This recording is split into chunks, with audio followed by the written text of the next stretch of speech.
Good afternoon, everyone. Welcome to the library's Academic Fest for Faculty.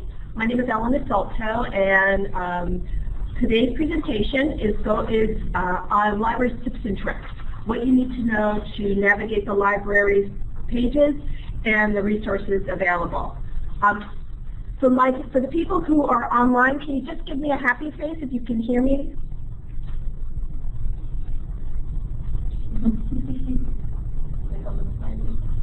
Can you click on the smiley face for me? Can you hear me? Okay, cool.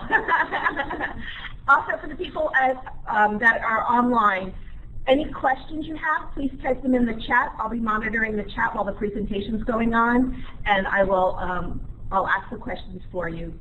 So to begin with, I want to introduce our two speakers today. The first one from HPD Library, Courtney Milner, and our second from North Miami Beach Library, Laura Ramirez. So Courtney, would you like to begin? Good afternoon, everybody.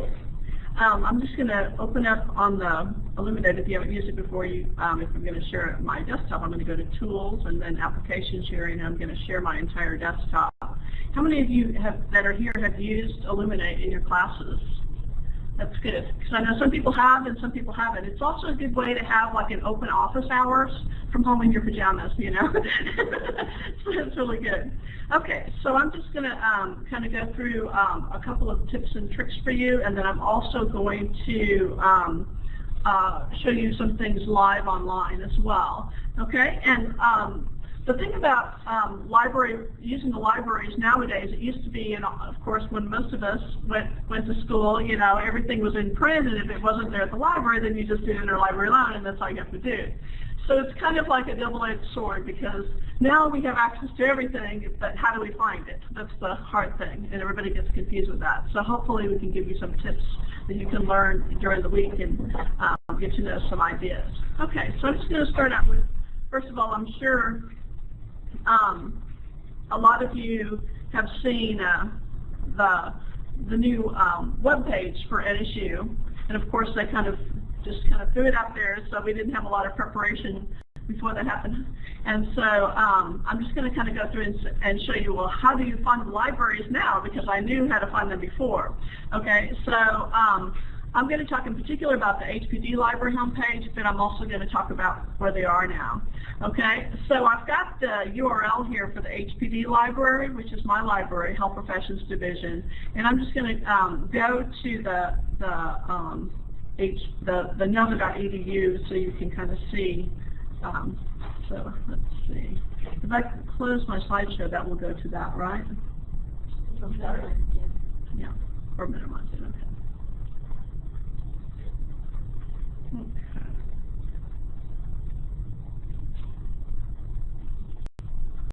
Okay, so I'm actually going to go to the web, and my desktop is supposed to be sharing, so hopefully you'll be able to see where you are. I'm going straight to nova.edu.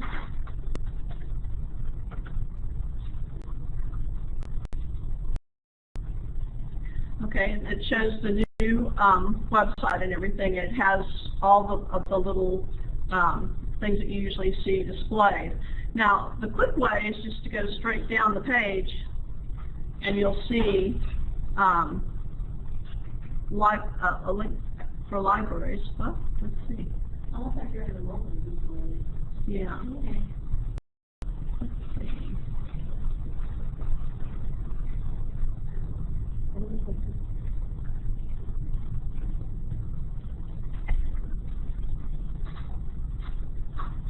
There we go. So you know what? I have not seen their mobile part of it, so that's interesting. Okay, so when you're looking at the regular website, you'll see community, and then you'll see libraries, and then learn more. So this is similar to the old link that you used to see on the left-hand side that said libraries, and then learn more. And then also at the very bottom of the page, there's a link straight to libraries at NSU as well. So both of those places will take you there. So I'm just going to click on that. And then it shows all the different libraries, and then you can just click on whichever library you're looking for, like Health Professions. Okay? All right, now I'm just going to go back to my PowerPoint real quick.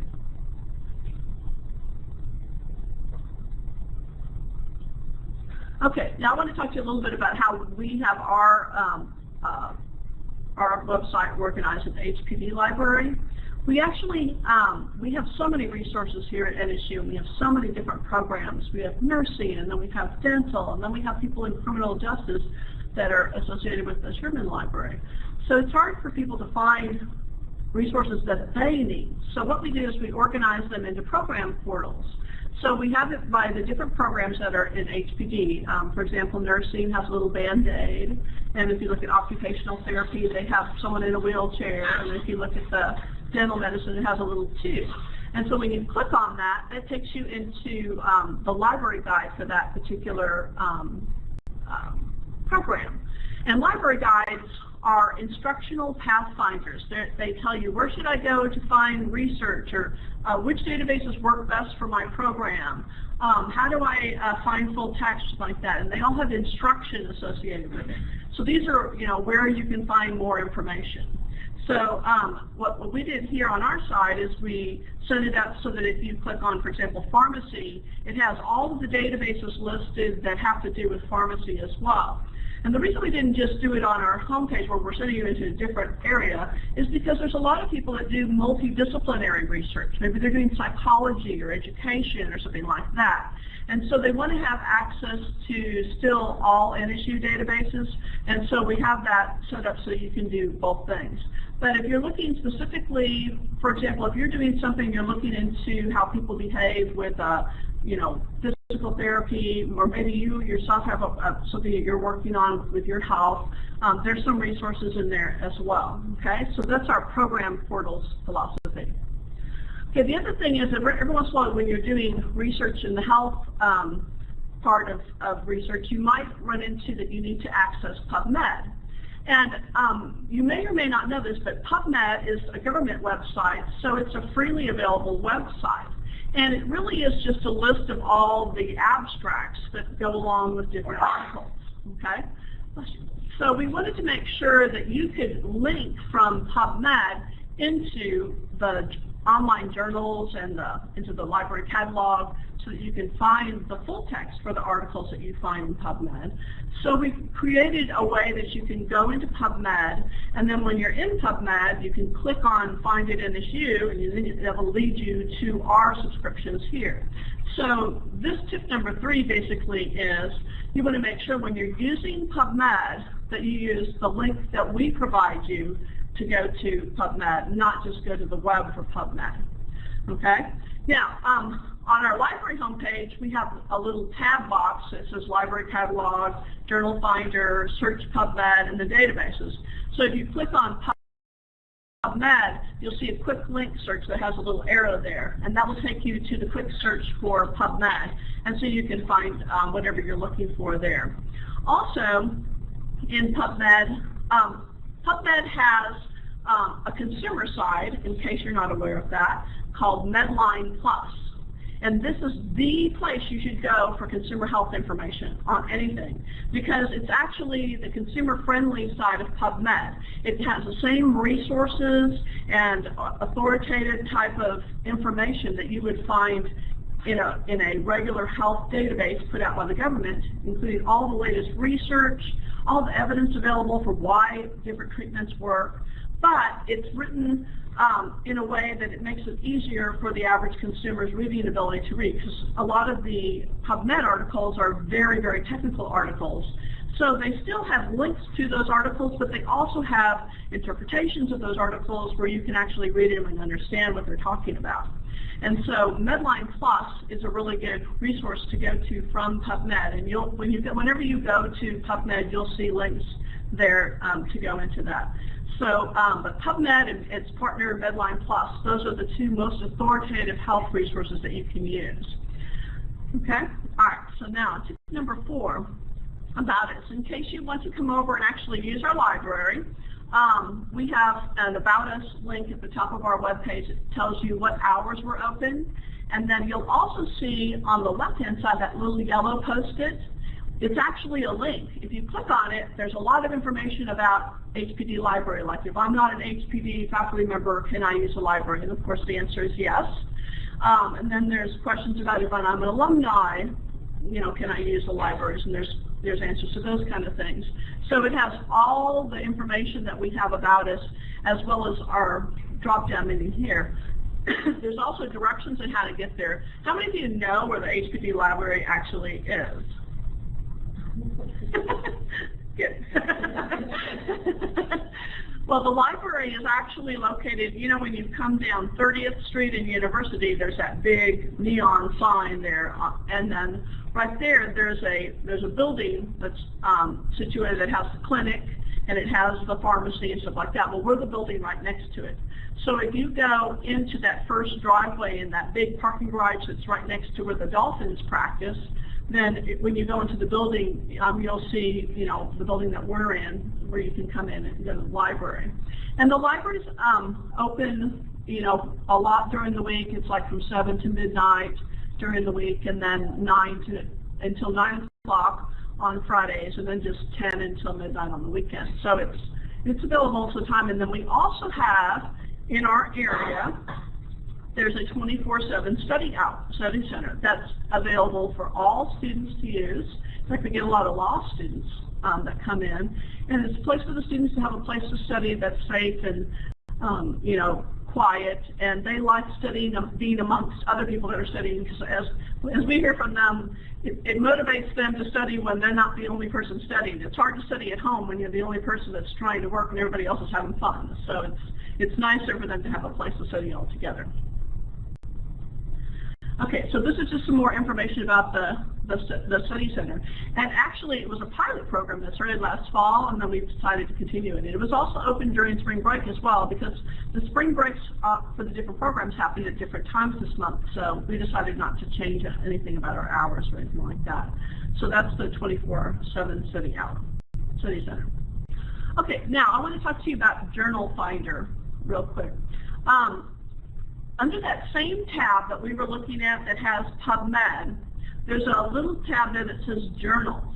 So if it's a medical journal, you can click on that tab, and let's say you have an abbreviation for a journal, like MJ Clin On Call. Okay? If you put that abbreviation into the Journal Finder, it will say we don't have it, because it doesn't understand abbreviations. It always has to be the full name of the journal whenever you use our Journal Finder. And I guess I'm kind of presuming you know what the Journal Finder is, but it's how you search for online journals that we subscribe to. Okay? So if you need to know what does the abbreviation actually stand for, from the PubMed little tab there, you can go to Journals, and if I put that same abbreviation in there, it would come up and say it's the American Journal of Clinical Oncology. So you can kind of see how you can find the full name of the journal. Okay, so that's tip number 6 is don't use abbreviations in the Journal Finder. Okay, now let me give you an example also with a problem with the Journal Finder you could run into. There's a journal called the American Society of the American Geriatric Society. Okay, if you type in American Geriatrics Society, it'll say we don't have it because you misspelled it. It's American Geriatric Society. So it gives you an example of if you're using the Journal Finder, sometimes it will say we don't have something and we do have it. So sometimes it's better to just put in the word geriatric and then look through and see what everything is there, or try it with the S to go back and forth. So just remember, no abbreviations in the Journal Finder, and there are resources where you can find what the abbreviations stand for. Okay, impact factor. This is a very common question that we get with our nursing students, because lots of times they'll have an assignment and they're supposed to find an article, and then they're supposed to learn more about the journal that the article came from, and they're supposed to tell the professor what was the impact factor of the journal. Well, that is located in Journal Citation Reports, which is part of the Web of Science databases. Okay, and we have a quick link for it on our webpage that says Impact Factor JCR, which stands for Journal Citation Reports. When you click on that, you can search by subject area, like nursing, or by psychology or something like that, and then you can put in the name of the journal and it will tell you what the impact factor is for that particular journal, and it will even give you more information like eigenfactor or any other type of factors that you're looking for. So it's really, really useful. And if you are thinking about publishing in a journal, you should look it up in the impact factor to see if it's a major journal. That will tell you. Because a lot of times you get a call for a paper from somebody and you don't know who they are. So it's always a good idea to look them up. The other question is peer-reviewed. Is the journal peer-reviewed? And this is another thing that you may want to do when you're publishing. And there's the resource you want to use for that is Ulrichs, and we have that listed there. It's changed names several times. First it was Ulrichs Periodical Directory, then it was Ulrichs Web, but it's basically the premier place to look up periodicals, such as magazines or journals, and it will give you not only the information about whether it's peer-reviewed, but it will also give you a link to the website where you can look up author submissions, you can look up manuscript guidelines, you can look up the subscription rates, all kinds of things. And it will also tell you which databases index that journal. So, for example, if you're thinking about publishing a certain journal, you want to see how many databases it is so people can actually find your article after you get it published. So that's the Ulrichs peer-reviewed journals. And then to find a book or an ebook, there's actually, we used to have it set up so that it was only in the library catalog that you would find books. And then in the journal finder, you could actually find ebooks because it was set up that way originally. Because there's a lot of books in the databases that we don't have cataloged, okay? But now you can also search for ebooks, and there's a way to search for that on the Sherman Library site as well. What I have on our page is we have ebooks on the left, and that's that little green one, or you can look in the library catalog in red, and then you can see that. Also, when you're in the library catalog, you can limit your results to online resources, and that will also give you an ebooks result. So that's where you can look up the books or the ebooks that we have. And then the last tip and trick for our library is just basically, we have a liaison program. So each college that's associated with HPD has its own liaison, and we're kind of specialists in doing research in that area, but any one of us can help. And so you can kind of see the listing of us, and so there's all the pictures of us. So that's Kristen down at the bottom, and she does medical sciences, which includes chemistry, anatomy, things like that, and as well as the College of Medicine, of the osteopathic medicine. And then Majid, the second one, he's nursing and optometry. And then there's me, and I'm pharmacy and dental. And then Melinda is the College of Healthcare Sciences. It used to be called the Allied Health, but now they've changed it to the College of Healthcare Sciences. And then, so you've got all four of us there. But any of the other librarians that work here at NSU are always helpful and willing to help you. We do all kinds of things. Just a couple of things that we've done recently is there were several librarians, I think there were about 8 of us that signed up to help review for the PFRDG grants.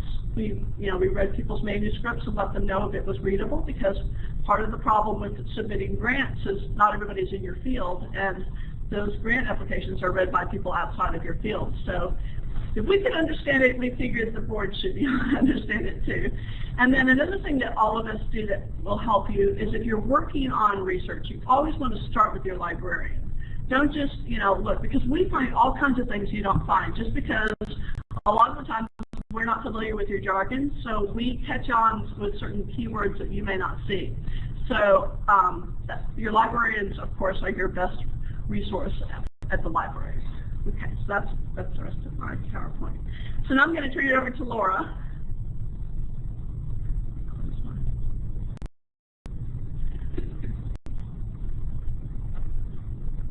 Have your agenda right here? Yeah.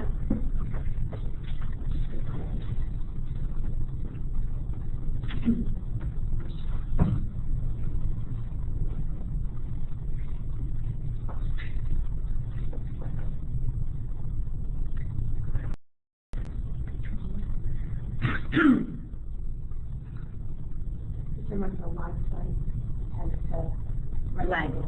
Okay. Well, as Courtney mentioned, we actually have several libraries on campus, and so I'd like to do a quick poll. I work for the Alvin Sherman Library, but I work over at North Miami Beach, where the Fisher School of Education is located. Now, Courtney just demonstrated the HPD library. How many of you actually are from oceanography in the room? Or law? HPD? So everyone else falls under Alvin Sherman in the room. Now, I don't know online. Did you check online to see if there anyone from either law, oceanography, or HPD? As Courtney demonstrated, when you start off on the main NOVA page and you go under community and it goes to libraries, well, let's get it going again. It's a little jumpy. There we go. The 4 libraries are listed there. Now, since it looks like everyone, at least in the room, I'm not sure online, but in the room everyone else seems to be under Alvin Sherman, let me just do a very, very quick overview then of the other 2 libraries that have not been mentioned yet. For those that might be watching this presentation online later, because it is being recorded for those that were not able to attend, the law library is listed here. And the easiest way to get to assistance if you're a faculty member is under library services. There is a link to liaison services. And so under law, they're assigned different liaisons according to faculty members.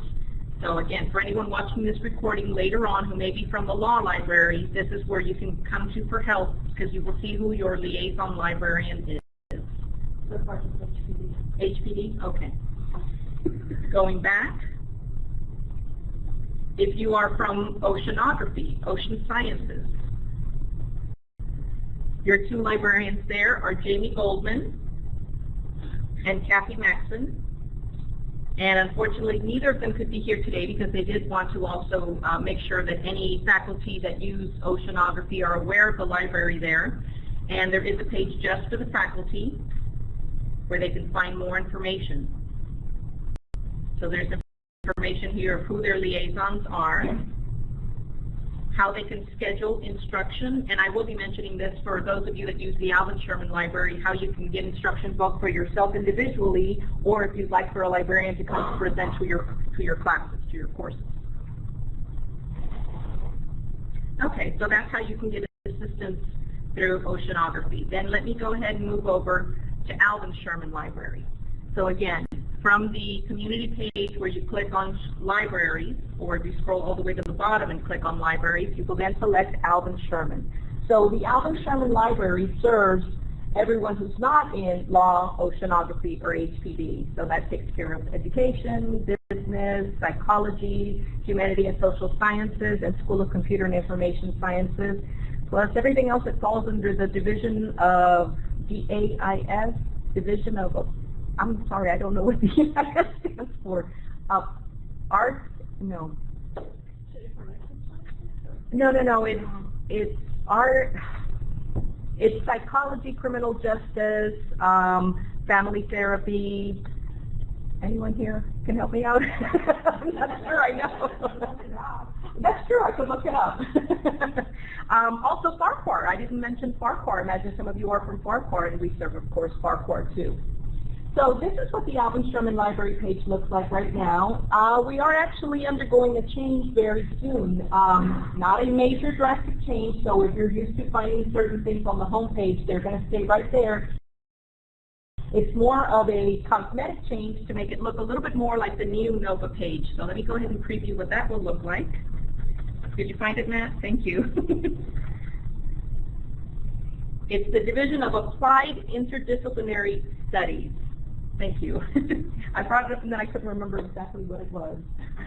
But it does cover, as I mentioned, those programs.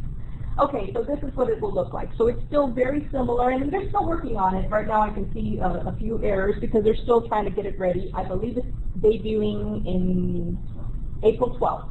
So April 12th it will look like this. As I said, it's very similar to what you're already seeing, same functionality. It's more of just making it look a little bit more congruent with the main NOVA homepage. So one thing I'll go ahead and show you from here, even though we're still under the old page, is that on the side there is a link just to faculty information.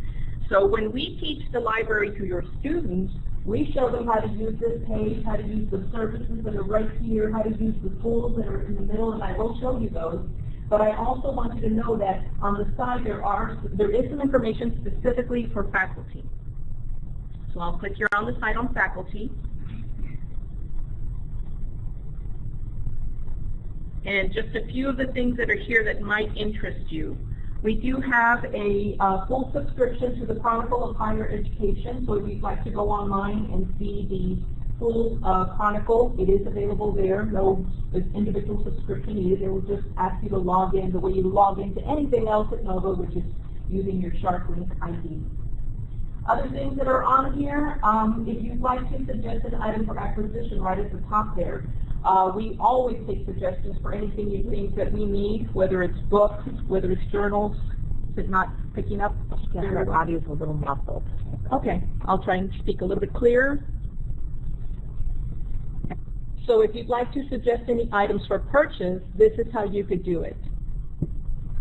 Also, if you'd like to set up training, I mentioned that if you want training either for yourself or for us to come to a class, I'll click on the next link that's on there, arrange library instruction for a class.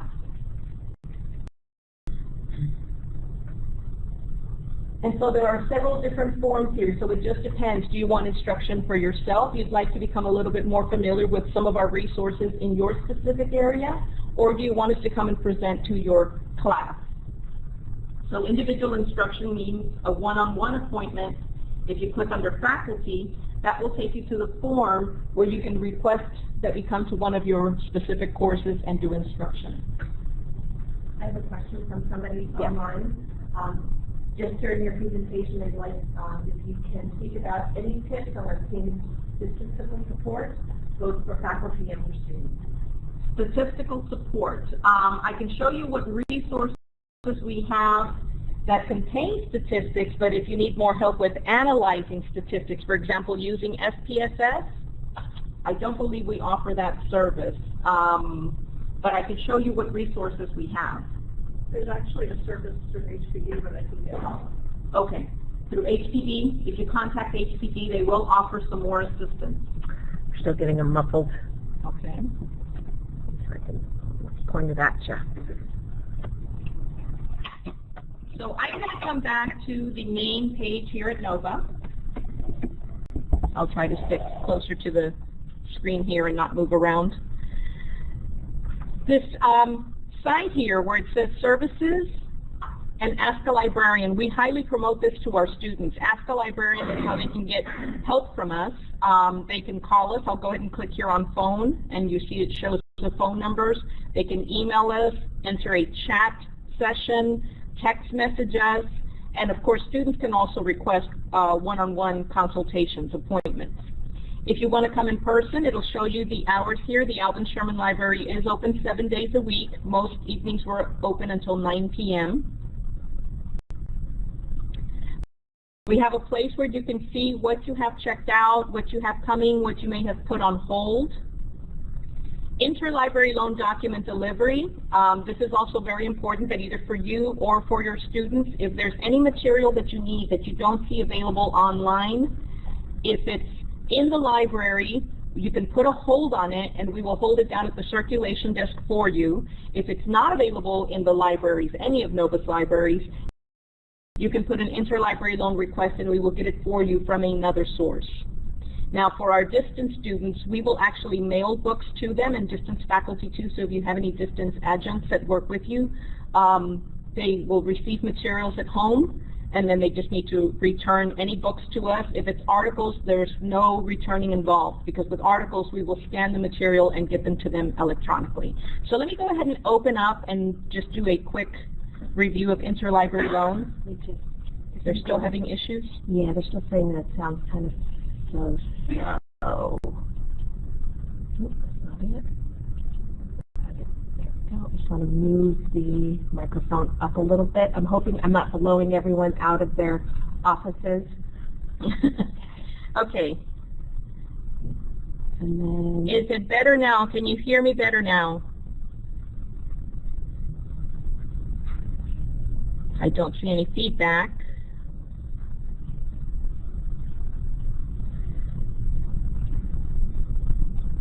Okay. Do you want to try or did you already run the audio wizard? Yeah, we ran the audio wizard earlier. Okay. And then with application sharing, and then what? Oh, if you just change it to mini controller, that'll take us back. So under view, mini controller, that takes up the full screen again. Okay, so recently I actually have requested some articles. So you will see here both the form and then what arrives. And I didn't forget about the statistics question. I will go back to that. Okay, so here are the different forms. So if I want to request a book or just a book chapter, it's also possible to just request a chapter out of an item. You click on the proper form and you fill it out with the information that you need.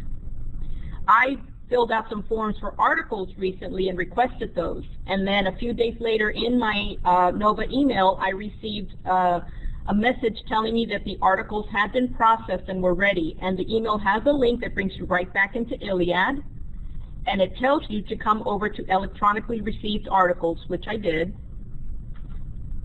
And here are the articles that I've recently requested, and they're here for me. So from here I can print them out, I can save them. They will only sit here for 30 days. So this is not a place for you to store articles. It is simply a mailbox where you can pick up items that you request that are delivered to you electronically. So that is one of the services that I want to make sure everyone is aware of, because if you're in our databases and you see an article you like but you do not see the full text, you can always request it using this. And actually within our databases there are shortcuts to that. So let me take you to where the real treasure of the library is, and that is under the databases. And right now we have different search tools here: NovaCat, Articles, Journal Finder, Tutorials, Google Scholar. Under Articles is how you reach our different databases. We did put a quick search up for those that needed instant gratification, but this does not search all of our databases. Really, for the more in-depth materials, we go to databases by subject. And here you will see a lot of different categories for the different disciplines and the resources we have under each. So for example, let's say there's somebody here from business. I can click on business, and you see we have 53 different resources out of our 400 that are geared towards business. Snapshots with market research reports, databases with articles, company reports, information, company profiles, demographics information. So for the person asking for statistics, this would be one. I believe if we go back to the categories, yes, down at the bottom we have material listed not so much by discipline, but more by what's the format. And you see that here we have statistical sources. So we do have different databases that are specifically geared towards statistical information, whether it's business ratios, whether it's demographics, or other kinds of data sets.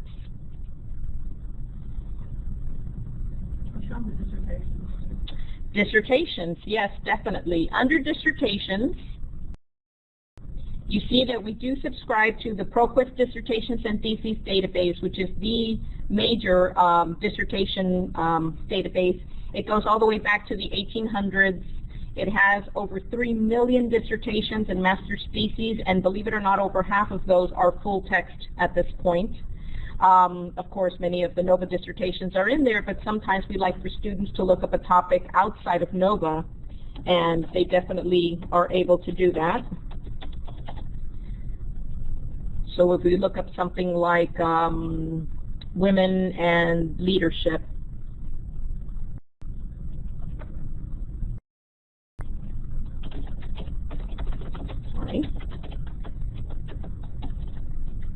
and when we do this with students, we show them a lot of our searching techniques. For example, using an asterisk to truncate a word to look up things like leader, leaders, leadership. This will pick up variations. Women, We can type in, or females, or gender. So we show them techniques of using and, or, asterisk. Down here you'll see that it does have both master's theses and doctoral dissertations. We can limit to just doctoral dissertations. These databases contain a lot of search features. We can limit to certain dates. And we still ended up with over 5,000 results when I did that search. I could have been more specific when I did the search strategy, and these are again techniques we show students when we do presentations in your classes. For example, I could have looked for the word women in just the abstract or just the subject headings or in the title of the document. We could have limited to a specific institution, so if you only want to look up NOVA, we could have done that. But again, back to the results, you'll see that they come from all over. Capella, Spalding, University of La Verne, Utah, etc. And as you see, most of them do have the full text available. Now, something else that's very powerful in our databases. I have a question. Yes. When do you use the asterisk? The asterisk is used to look up variations on a word, and my favorite example for that, it may not have anything to do with this search, is the term behave.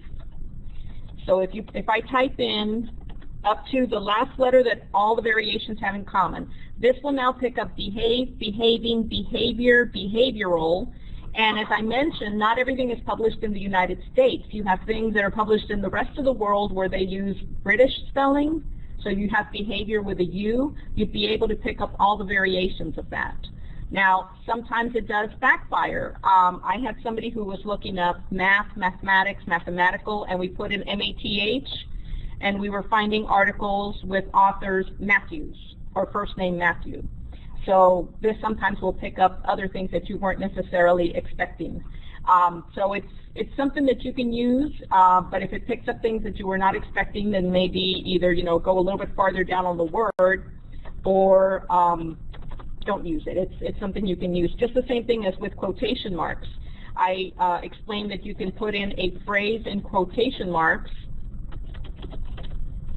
and this will help narrow it down so you don't end up with something where reading is in the title and comprehension is in the 5th paragraph. If you really want the specific phrase reading comprehension, put it in quotation marks.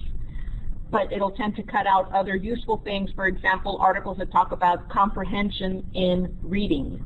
So when I do these presentations for students, when all of us, because all of us are in the room here that are librarians do teach, we teach them techniques that will help them narrow down if they're getting too many results, and techniques that will help them expand if they're not finding enough. And so we show them how to use these tools, and that, try it with quotation marks if you're getting too much, and it'll help you narrow down. Take the quotation marks off if it's cutting out too many things. Or also picking up on other terms. For example, when I work with the speech language students, let me go to one of the article databases.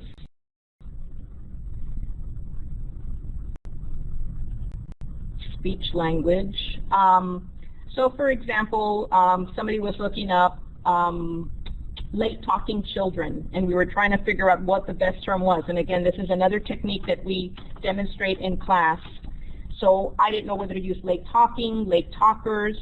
So I went ahead and put it with an asterisk inside the quotation marks, did a search, and we did come up with a few. But then in all of these databases, they tend to have subject headings that can be used to uncover more research. So how do I know what the best subject heading for this particular term is? We could look at the description of one article. If you go under preview, it'll show you the abstract of an article and some of the subject headings there at the bottom. Or here I have, for example, 76 results. Over on the side, I can click on subject, and that will show me some of the most commonly used subject headings in this, and I see this phrase that will probably be very helpful, delayed speech. Now the tricky thing is, I did a search here on late talkers. I have 76 results. If I click here on delayed speech, it's only going to narrow down to those 39 within these 76. I actually would rather go out and do a whole new search, removing late talkers and using their phrase, delayed speech, now that I know what the right term is. And let's see what that will do. So I went from 76 to 481 results because now I'm using the more appropriate term, delayed speech, instead of late talkers. Now from here we can still narrow it down some more. A lot of times students are told, by you of course, to look for things that are more scholarly or are specifically in peer-reviewed journals. We can do that. That cuts it down to 303. We can narrow down our dates after the fact and fine-tune it from there. So again, these are all search techniques that we show students so that they get better results and they hopefully turn in better work to you, because I'm sure sometimes all you see is Wikipedia and Google and you're wondering why aren't they finding the right resources. We can help them with that. Okay, so here's something else I was going to mention earlier. Were there any questions online? Because this will segue perfectly into the next thing. So let's say that this is an area of interest for you, delayed speech. And how will you keep up with what's coming out next month, 6 months from now? If this is an area of research for you, you can set up an alert. So most databases will let you create an alert. Now, you don't want to set up an alert until you have a really fine-tuned search. So if you want to look at specifically delayed speech and vocabulary, or delayed speech and its relationship to autism, you want to create the search and have it as perfectly fine-tuned as possible, with our help if you'd like. And then once you have exactly what you want and you've put the right characteristics like peer-reviewed or any other fine-tuning that you want to do. For example, in each database, they offer other elements that you can use to limit. For example, with delayed speech, it's probably going to be early childhood. But let's say I had put in reading comprehension, I could narrow that down to a specific education level. So for example, reading comprehension in the middle schools, reading comprehension in higher ed, reading comprehension in elementary. So there are different limiters you can use. But once you have all your limiters set up, I want to create an alert. So I'm going to click on Create Alert. I'm going to give it a name. It could be Late Talkers, because that's still what I'm going to call it in my research, late talkers. I just know that the best term to search here is delayed speech. I can put in my email address here. Whoops, didn't finish typing it in. And then I can set up how often I want these alerts. When it sends it to me, do I want it to include my search strategy? I can say yes. Do I want it to highlight where the terms appear? I can leave that as yes. Do I want only the newest articles that have been published, or do I want new documents that have been added to the database but that could be older? And then how often do I want these alerts? Once a week, once a month, and it will send you an email and tell you if new material has come out. Now you can also click on this box that says send an email even when nothing matches my search. I probably would not check that box if I asked for daily, because you don't want every day to get an email, nothing new today, nothing new today. But it's something that if you kind of forget that you've set it up quarterly, once every 3 months you get an email that says nothing new has matched your search. But again, if something new does pop up in the literature, this would automatically alert you to that. And you can set up, again, alerts in just about any database. They do offer that feature. Or if you follow a specific journal, let's say that you specifically follow the Journal for Nurse Practitioners, you can set up usually alerts within a specific journal title. And again, if you need help with any of that, please contact your librarians and we'll be glad to help you set that up. I could show Find It Within here because I know this is something that Courtney mentioned, but before I do that, any questions either from anyone in the room or anyone online, anything you'd like to see me cover? Something you're curious about, something you've wondered with the library? I did not go into the NovaCat to look for books into the catalog, so I don't know if you'd like for me to cover that too, or do I continue here with databases? Any questions online? Any here? Okay. I'll go ahead then and show here. When you need an article and let's say I like number 3, for example, and you do not see the full text and you only see Find It, clicking on Find It sometimes is a little tricky. Different things could result here. If we're lucky, we will actually find this article right now. We are in one database. We are in ERIC. The university subscribes to over 400 different databases. So what Find It will do is search across those 400 databases for us and tell us if that article is in one of those other locations. If it is, great. If not, then there are some other options. So let me go ahead and click on it. And I'll be wrapping up here in about 5 minutes because you probably do have to go on to class, so I will wrap it up here very quickly. Okay, so here was one that did give us a direct link. This is what you want to see, direct link to article. When you see this, this is telling you that if you now click on what's available right under that, it will take us to that item we needed. So again, just seeing a Find It button underneath is not necessarily bad news because many times it will take us straight to that item. Had that not worked, had I clicked on Find It, let me try a different one. Well, now that one also has a direct link. A lot of them have a direct link, but let me just show you the next option.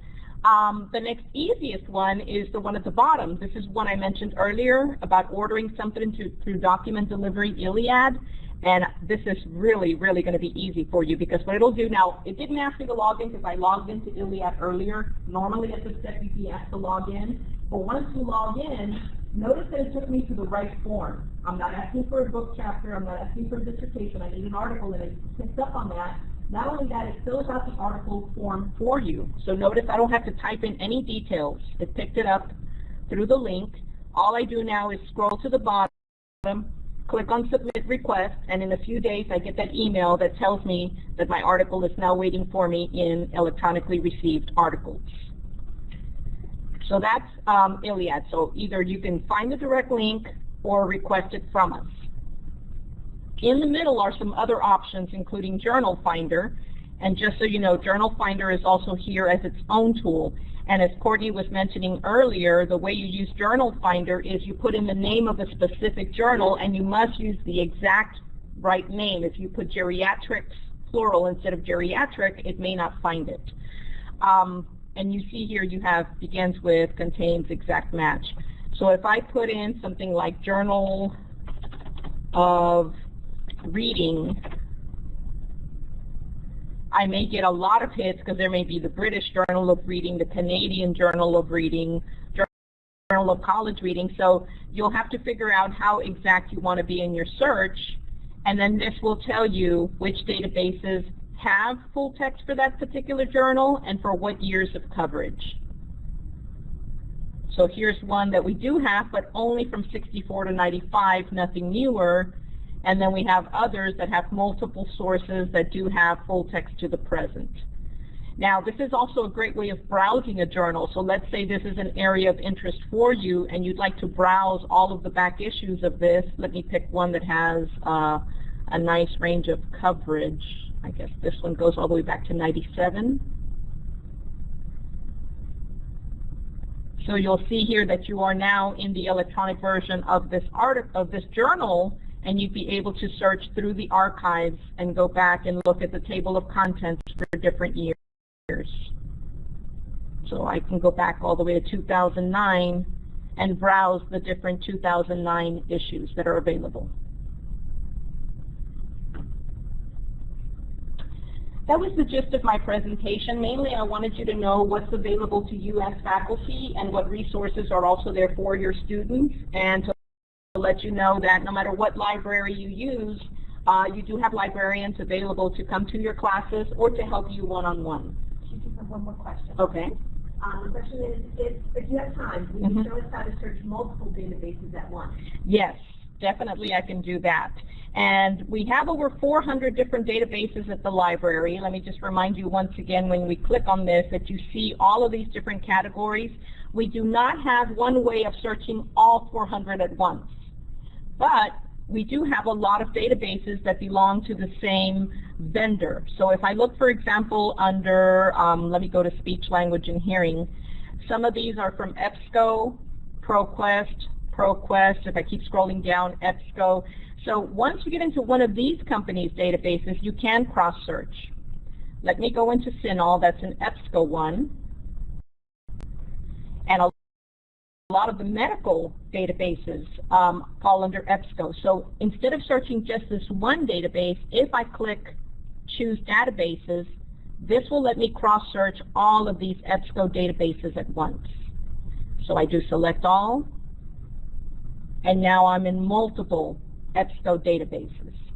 Same thing with ProQuest. Here's where I was in ERIC. I did just an ERIC search for Late Talkers. If I go up here to the top, where it says I'm searching one database, I can do Select All, and now I'm searching all of these ProQuest ones, which tend to be more of the social science ones. Business, psychology, education, linguistics and language behavior. These are all under here. Psych articles, psych tests. I will be doing a presentation on Thursday on some of the testing databases with testing instruments, and those are all covered under here. So now if I do this, I'm searching 30 ProQuest databases at once. So that's how you multiple search. You go into one specific database. I'll pick a different one here, something I haven't covered yet, history, I guess. And again, you see these are EBSCO, so I was cross-searching that when I did EBSCO. Here's a ProQuest one. I could have cross-searched that when I did ProQuest. And then you have these ABC Clio, so you can cross-search those once you enter one of those. Any other questions?